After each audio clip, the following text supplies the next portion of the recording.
అట్లా మీ నిర్వాకాన్ని ఎదిరించినందుకు, నిలువరించే ప్రయత్నం చేస్తున్నందుకు మీరు నా మీద కేసులు పెడితే, నేను జైలుకు పోతే వెంకటేశ్వర స్వామి భక్తునిగా ఆనందంగా అనుభవిస్తా ఆ జైలు జీవితాన్ని.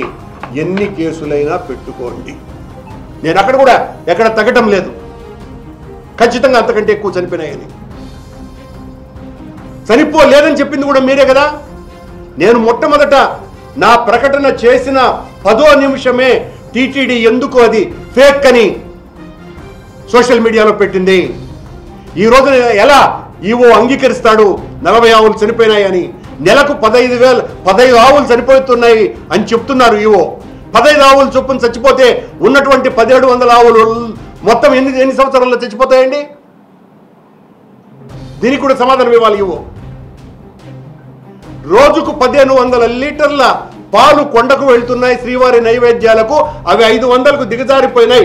ఎందుకు దిగజారినాయి అన్నటువంటి ప్రశ్నకు సమాధానం ఎక్కడిచ్చినాడు ఈవో సమాధానం? చైర్మన్ ఎక్కడిచ్చినాడు?